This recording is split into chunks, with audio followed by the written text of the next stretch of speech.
साथीहरु good morning तपाईहरुलाई स्वागत छ मेरो मिनी भ्लगमा र आजको दिन पनि सुरु भइसकेको छ मेरो डिलिशियस ब्रेकफास्ट अनि साथै दिउँसोको खानासँग मैले यहाँ चाहिँ लन्च पनि बनाइसके किनभने मलाई बिहान चाहिँ लन्च अनि ब्रेकफास्ट दुईटै बनाउनु पर्छ किनभने मन्डे टु फ्राइडे चाहिँ मेरो बुढा अफिस जानुहुन्छ र लन्च पनि लिएर जानुहुन्छ त्यही भएर मलाई चाहिँ बिहानै बनाउनु पर्छ के हो त अब सटरडे र सन्डे चाहिँ मैले अब दिउँसोहरु बनाउँदा पनि हुन्छ तर मन्डे टु फ्राइडे चाहिँ मलाई बिहानै बनाउनु पर्छ 10-11 बजेतिर निस्किनु हुन्छ हो त्यही भएर बिहान चाहिँ यति साह्रो काम हुन्छ कि मेरो भगवान लन्च बनाउनु कि ब्रेकफास्ट बनाउनु कि यति हतार हुन्छ मलाई अन्त अब त्यो फेरि त्यो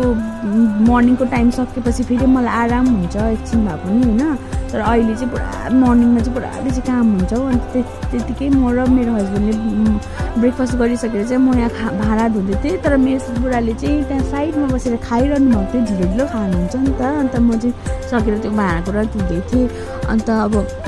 त्यही त हो साथीहरु अब म एउटा घरको एउटा हाउसवाइफ हो अन्त घरमै बस्छु नानी छ मेरो सानोबाट अन्त घरको कामकाज नानीसँग त्यही त हो कति बिजी हुन्छ र यहाँ चाहिँ मैले मेरो बुढाको लागि चाहिँ खाना हालिदिसकेको छु डिब्बामा हैन अन्त बेसी त्यस्तो केही त बनाएको छैन दाल सब्जी त्यही हो नर्मल अब एकदम सादा अन्त यहाँ चाहिँ मेरो के भयो भनौँ न मेरो नानी चाहिँ मेरो बुढासँग थियो मानेन भनेर चाहिँ बुढाले चाहिँ किचनमै लिएर आउनुभएछ र मैले उसलाई एकछिन यहाँ बोकेको थिएँ खुसी भइरहेको थिएँ हेर्नुहोस् न त्यहाँदेखि अब अरू काम पनि त छ त्यही भएर एकछिन बुढालाई नानी दिइहालेँ तपाईँ हुँदा हुँदै एकछिन नानी हेरिदिनुहोस् म यताउता भए पनि झाडुसाडु गरिहाल्छु अलिक भए पनि काम कम्ती हुन्छ मलाई भनेर त्यतिकै बढाल्नु थालेँ होइन यहाँ भिडियोमा त तपाईँहरूले एकदम छिटो छिटो बढालेको देख्नुहुँदैछ तर साथीहरू रियल लाइफमा पनि यस्तो भयो त कति खुसी नि यति छिटो हात चलाउनु पाएको भए त नि कति छिटो काम सक्थ्यो होला यहाँ चाहिँ मैले स्पिड अलिकति बढाएको थिएँ त्यही भएर छिटो छिटो देख्दैछ होइन त्यहाँ साइडमा चाहिँ मेरो बुढाले त्यहाँ हात धुनुहुँदैछ हो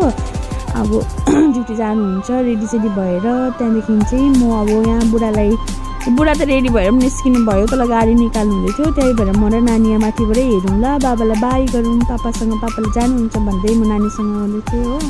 हेर्नुहोस् न हौ साथीहरू हाम्रो त्यो चाहिँ पानी परेर हैरान छ दिनहरू कस्तो धुम्म नानीको लुगा नसुकेर हैरान के गर्नु नि कसो गर्नु भइसकेको छ हो यहाँ चाहिँ पुकुको पापा पनि निस्किनु भयो ड्युटीको लागि अब उहाँ त एकैचोटि बेलुका 6-7 बजीतिर मात्रै आउनुहुन्छ दिनभरि चाहिँ आमा छोरै हुन्छु म अन्त त्यहाँदेखि मैले अरू कामहरू गरेँ यसो पोछा अन्त पुगुको यो बोतलहरू वास गरेँ अन्त उसको त्यो खेलौनाहरू थियो उसले चाहिँ योहरू प्रायः चलाउँछ नि त मुखतिर हाल्छ त्यही भएर मलाई चाहिँ एभ्रिडे वास गर्नुपर्छ योहरू सफा गरिदिन्छ तपाईँहरूले सोच्नु हुँदैन यतिखेर चाहिँ नानी कसले हेरिदिँदैछ भनेर यतिखेर चाहिँ मेरो यहाँ बोजू हुनुहुन्छ बोजूले हेरिदिनुहुन्छ र म अरू कामहरू भ्याउँदै